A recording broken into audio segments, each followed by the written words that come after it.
Texto, o Salmo de número 50, ele é um salmo de sabedoria.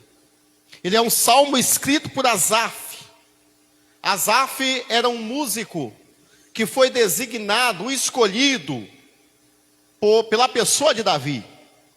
Este salmo ele faz parte dos primeiros 20 poemas em que Asaf começa a entoar, a falar do amor de Deus, a citar sobre tudo aquilo que Deus tem feito até aquele presente momento.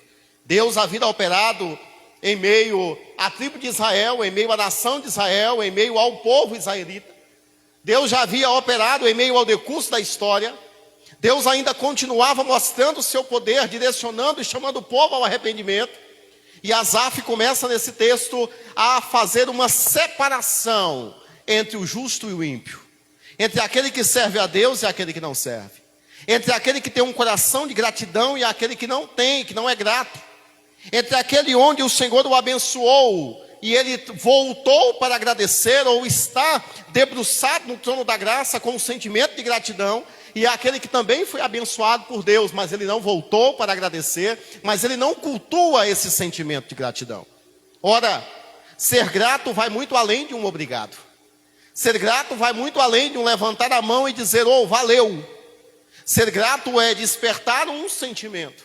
É um sentimento onde eu tenho que valorizar aquilo que Deus vai chamar de doutrina da lembrança. O que seria essa doutrina da lembrança? Lembra do que Deus fez? Lembra do que Deus está fazendo? Lembra do que Deus tem poder para fazer? Então isso seria o sentimento de gratidão e principalmente desenvolver aquilo que nós vamos chamar de confiar em Deus. Mas vamos seguindo um pouco mais. A gratidão a Deus, ela está baseada naquilo que nós vamos chamar de temor ao Senhor. Diante das páginas seletivas da Bíblia, vai nos chamar a atenção do que seria esse temor ao Senhor. Temer não está relacionado ao ter medo de Deus.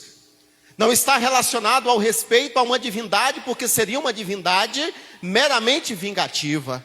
Se você não o segue, você sofrerá de punições. Não é essa formação divinal de Deus que eu quero expor aos irmãos na noite desse dia. Mas o temor do Senhor está relacionado a desenvolver-se, a criar maturidade. E aí o salmista, no Salmo de número 111, no verso de número 10, o salmista vai nos dizer que o temor do Senhor é o princípio da sabedoria. No livro de Provérbios, de número 9, de verso 10, Salomão também vai nos chamar a atenção dizendo que o temor do Senhor é o princípio da sabedoria. Ora, Deuteronômio, no capítulo 8, no versículo de número 6, o próprio Deus vai dizer o seguinte: obedeçam os mandamentos do Senhor, o seu Deus, andam nos seus caminhos em uma forma de temor. O temor seria fazer algo bem feito, seria observar os seus mandamentos, seria se ater àquilo que Deus está fazendo. Mas, quando nós falamos do sentimento daquele que teme a Deus, ele cria um respeito e não quer desagradar, o temor do Senhor nos leva a alguns sentimentos, a saber, a uma vida de retidão, a uma vida de obediência, a uma vida onde eu abandono a minha prática pecaminosa, a uma vida onde eu peço perdão, a uma vida principalmente onde eu adoro a Deus. Então, criar-se um sentimento de temor a Deus seria prostrar aos seus pés e adorar. Ora, o escritor aos Hebreus, no capítulo de número 4, nos versículos 16, o escritor vai nos trazer algo fantástico. Ora, cheguemos, pois, com confiança ao trono da graça. A liberdade que temos de alcançar esse trono, onde o véu rasgou-se de alto a baixo, liberando. O caminho era feito de obstáculos, o caminho era feito de sacrifício. Mas o próprio Jesus, em um diálogo com os discípulos, ele diz: não é este caminho de obstáculo que estou dizendo, não é este caminho de sacrifício que eu estou dizendo. Jesus bate então no peito dizendo: eu sou o caminho. O próprio diálogo ressalta: o Tomé toma a dianteira da situação quando Jesus começa a falar sobre o caminho. E Tomé agora, tomando a frente do decurso da história, Tomé vai dizer: Senhor, que caminho é esse que o Senhor está dizendo? Mostre-nos o caminho. Que caminho seria esse de onde o Senhor começa a falar? E Jesus traz-nos uma perfeita observação. Eu sou o caminho, a verdade, a vida. Ninguém veio ao Pai senão por mim. E o escritor aos Hebreus, já no Novo Testamento, também trabalha diante da sua carta universal um texto interessante. Cheguemos, pois, com confiança ao trono da graça, ao fim de alcançarmos de Deus graça, misericórdia e sermos auxiliados em tempo oportuno. Ora, mas quais seriam então a diferença entre louvar a Deus e adorar a Deus? Há diferença? Sim. E agora não falo como um pregador, mas falo como teólogo. Há uma diferença básica entre as duas observações. Eu louvo a Deus por aquilo que Ele me deu. Eu louvo a Deus pelo seu caráter. Eu louvo a Deus pela sua divindade. Eu louvo a ti, presbítero Sebastião, pela sua educação e simplicidade. Eu louvo a alguém porque tem uma vida ordenada diante de Deus. Eu apresento então louvor a essa pessoa por aquilo que ela me aparenta, por aquilo que ela me faz. Mas a adoração a Deus não é por aquilo que Ele faz. A adoração a Deus é por aquilo que Ele é. Eu não louvo a Deus pelo fato de que Ele me deu vida, condição, mas eu adoro a Deus por aquilo que Ele é em nossas vidas. A adoração gera intimidade, a adoração gera proximidade, e como eu sempre digo, a adoração gera relacionamento. Ora, como que eu posso então ser alguém dentro de um relacionamento? Salmos de número 29, no verso 2. Atribuam ao Senhor a glória que o seu nome merece.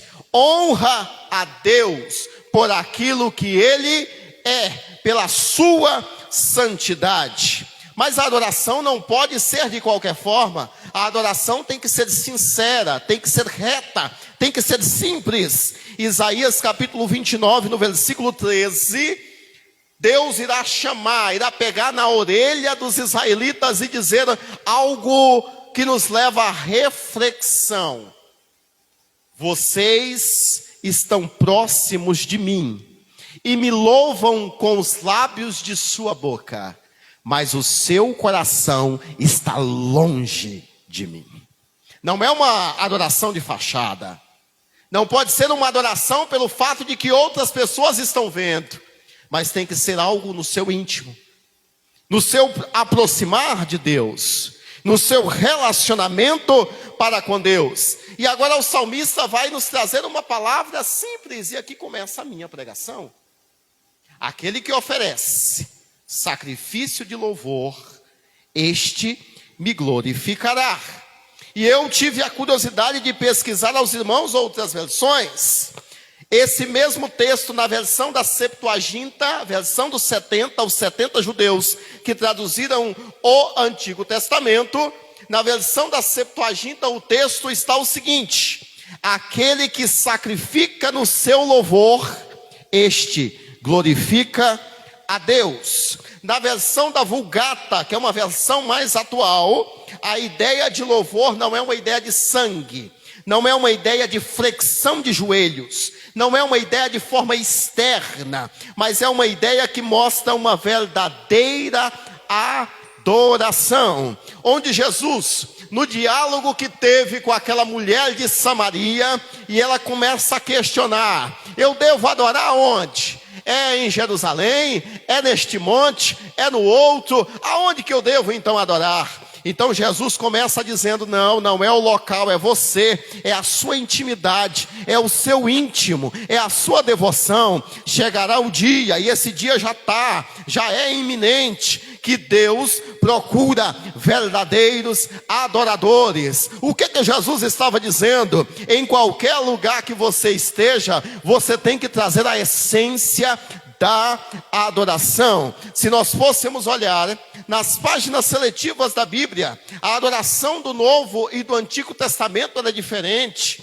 Conforme cometia-se um pecado, eu apresentava ao Senhor um sacrifício. Esse sacrifício poderia ser a oferta pelo pecado, poderia ser a oferta pela culpa, ou poderia ser a oferta pacífica, a oferta de culpa, a oferta pelos outros, a oferta pela tenda da congregação. Matava-se então um novilho, matava-se esse novilho então era queimado a sua gordura, pegava-se o seu sangue, colocava em uma bandeja. Esse novilho não poderia ter mácula, não poderia ter defeito.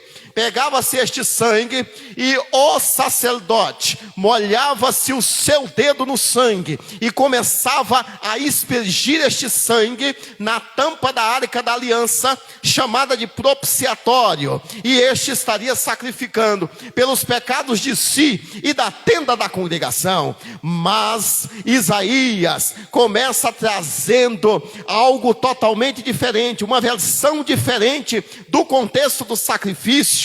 Ele diz: ei, eu olho e já estou vendo, um menino nos nasceu, um filho se nos deu, o principado está sobre os seus ombros, e o seu nome será maravilhoso, conselheiro, Deus forte, Pai da eternidade, príncipe da paz. E quando passa para o Novo Testamento, o primo de Jesus, a saber, João o Batista, batizando às margens do Rio Jordão, levanta a cabeça, aponta o dedo e diz: eis aí, este é o Cordeiro que tira o pecado do mundo. Este é que eu não tenho a liberdade, eu não tenho a audácia, eu não tenho a dignidade de baixar e atar a sandália de seus pés. Ele é aquele a quem os nossos pais diziam: eis aí o Cordeiro de Deus que tira o pecado do mundo. Mas o que seria então essa adoração? Hebreus capítulo 13, versículo 15.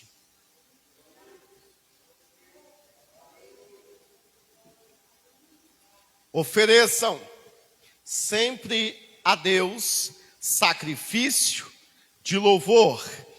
O fruto dos vossos lábios deve professar, confessar, verbalizar o seu nome. Mas bem, se a adoração no Antigo Testamento estava baseado no sacrifício de um animal, Jesus começa agora a quebrar um certo tabu, e eu já entro na minha conclusão. Jesus começa a dizer o seguinte: misericórdia quero e não sacrifício. E era inteiramente dentro do processo cultural necessário que alguém, quando tivesse algum sentimento, que seja de louvor, de luto, de notícia ruim, de indignação, de arrependimento, rasgasse a sua vestimenta.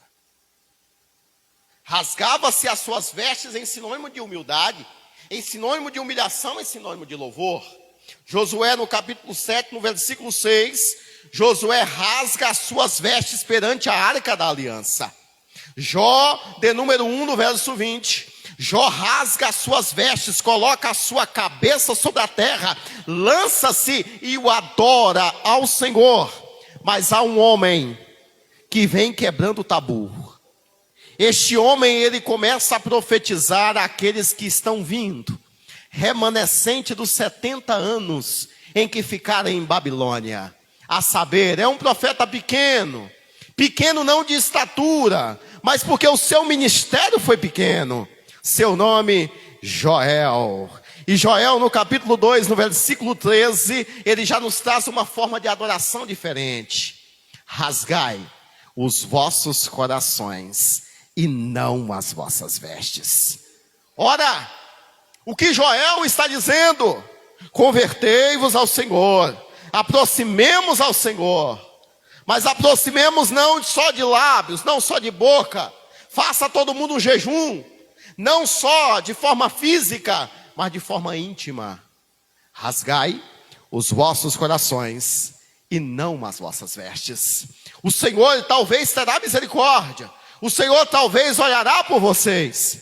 Mas, quais motivos eu tenho então para adorar, presbítero Sebastião? O primeiro motivo que eu tenho para adorar é porque alcançamos de Deus a salvação.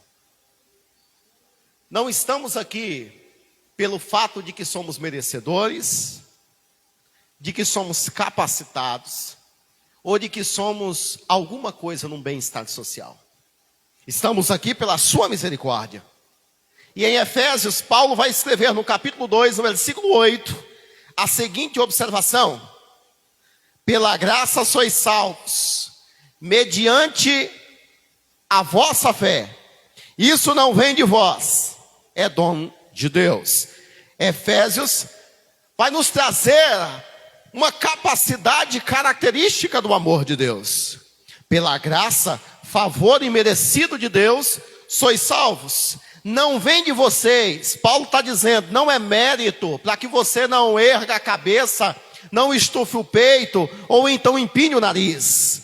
Não é meritocracia, é favor. É Deus que olhou para a terra e disse, olha, pelo meu filho, eu estou pegando vocês de volta. Mesmo que eu esqueça de vocês, como ele disse ao povo de Israel, se não me falha a memória, Isaías 54, 8. Mesmo que eu esqueça de vocês, mas pela minha misericórdia, pela minha benevolência, peguei vocês de volta, me compadeci de vocês. Vocês é meu, eu sou o teu Redentor. Ora, segundo a Timóteo capítulo 1, versículo 9, quem nos salvou e nos chamou através da santa vocação, não segundo as obras, mas segundo o seu propósito de graça. Romanos capítulo 8, versículo 24. Porque pela esperança somos salvos. Que esperança seria essa? A esperança renovada na pessoa bendita de Cristo Jesus. Como segundo ponto, e já fecho, qual seria o motivo que temos para adorar, para louvar, para ser grato? O Senhor nos concedeu a paz. A ONU até hoje busca pela paz mundial. Todos nós buscamos uma paz, que seja uma paz de espírito, que seja uma paz física. Um homem com um coração atribulado e com uma mente turbulenta está longe da paz. A maior cadeia que nós temos não é uma cadeia física, é uma cadeia de mente. A maior prisão que sofremos seria uma prisão mental. Mas veio Jesus, e em momento de turbilhão, em um momento onde todos estavam sem esperança, lá em João no capítulo 20, no versículo 19, todo mundo estava junto, os discípulos.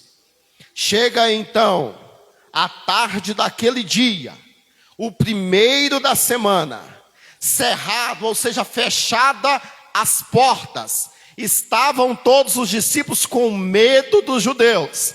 Aparece Jesus no meio deles e traz uma expressão: paz seja convosco. Estando Jesus em momentos de dificuldade e vendo os discípulos, ele também diz: paz esteja convosco. No jardim do Getsêmani, próximo a cumprir a taça de seu sofrimento, João 16, 33, Jesus vai dizer: tenho-vos dito que em mim tenhas paz. Filipenses no capítulo 4, no versículo de número 7, a paz de Deus, que excede todo o entendimento, guardará o vosso coração e a vossa mente na pessoa bendita de Cristo Jesus. E para fechar o pacote, João capítulo 14, versículo 24: deixo a vocês a minha paz. Deus abençoe.